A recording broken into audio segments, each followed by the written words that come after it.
All right, Washington Post White House Bureau Chief Philip Rucker is in Washington with us. Philip, good to see you. Good morning. All right, so what do you make of Sequelot's comments? Is this another case of the president not taking the advice of his attorneys? Well, I don't quite know what to make of his comments because he's categorically denying that the president is under investigation, but he wouldn't actually know who's under investigation and who's not under investigation. This is something that the special counsel Robert Mueller is proceeding with. That multiple U.S. officials have told the Washington Post this past week that the president and his conduct in firing Jim Comey is under investigation for obstruction of justice, potential obstruction of justice for that matter. And the president's own tweets later in the week seem to confirm that. So I think we have to go with what the president himself has said. So, Philip, where does the Russia investigation stand? Do you think we'll be hearing from Mueller himself at some point? I don't anticipate that we'll hear anything publicly from him, at least at this stage of the investigation. He's currently staffing up. He has a number of very highly credentialed lawyers working with him, beginning to do this investigative work. They're not just looking at what happened in the campaign last year with Russia, but they're reviewing financial transactions and business dealings of Trump and his associates, including Jared Kushner, the president's son-in-law and senior advisor.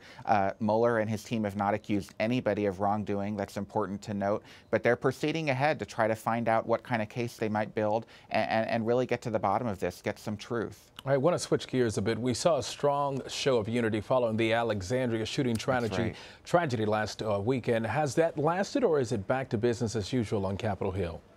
Well, it seems to be this momentary pause, and it was a really beautiful evening at the Nationals Park for that baseball game where members and leaders of both parties came together in real harmony and an expression of humanity, and that was nice to see. It's different from what we're used to seeing here in Washington, but we have to remember this is Trump's America. It's a deeply divided country, divided over the personalities at the top in terms of leadership, but also divided over the substance and over the policies, and we're moving into a Senate discussion right now on health care, which is perhaps the most divisive issue on the agenda right now, whether to get rid of and replace Obamacare, the Affordable Care Act. And that's something we're going to see the Senate debating here over the next 2 weeks. And so I think we're very likely to get right back to that sort of partisan rancor that we're used to seeing in Washington. All right, let's go ahead and talk about health care if we can. Senate Republicans have promised to pass a new bill by the 4th of July, but they haven't released any details, not even to members of their own party. The House bill was widely unpopular. Are they likely to get this done?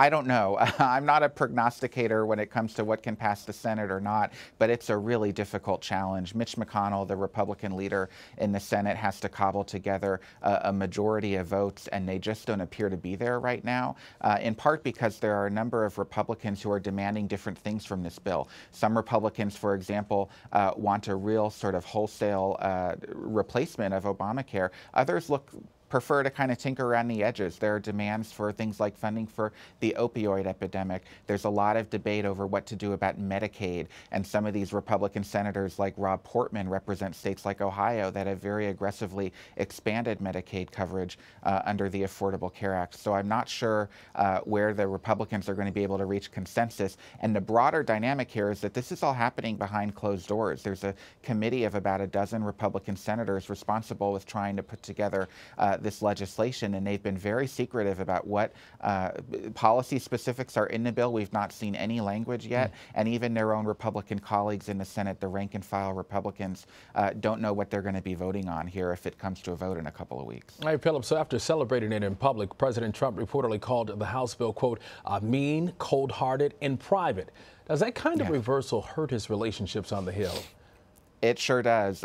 Remember, just a few weeks ago, the president was in the Rose Garden with those House Republicans celebrating the bill that they passed as this beautiful, amazing, really good bill that's going to help the American people. And here he is calling it mean. And so it makes you wonder, if you're going to be taking a vote on a bill that polling shows us is unpopular with the American people, less popular than the Obama Affordable Care Act, then you want to have the president's backing. You want him to be out there defending the bill, advocating for the bill, campaigning with you back home in your home states on behalf of this bill, and he's not doing that right now by calling it mean. And so I think it sends a shockwave to Capitol Hill, especially those Republican senators who are going to have to be deciding here in the next couple of weeks whether to move forward with that vote. All right, a final question for you. Looking ahead on Tuesday, Georgia voters will head to the polls for a special election.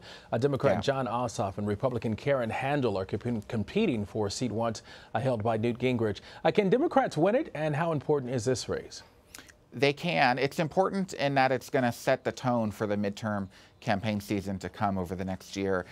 Polls show us that this race is neck and neck. There's an extraordinary amount of money that's being spent by both sides in this race. It's a conservative district, but it's a lot of suburban voters in the Atlanta area who are not as keen with Donald Trump as you might see in a more sort of rural district. And so I think there's an opportunity here for the Democrats to win. It would be a huge pickup for them.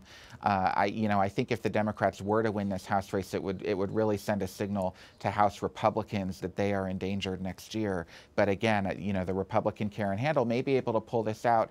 Certainly the overall dynamics in the district would tend to favor the Republican. We'll all be watching that special election. All right, Philip Rucker in Washington. Philip, thank you. Thank you.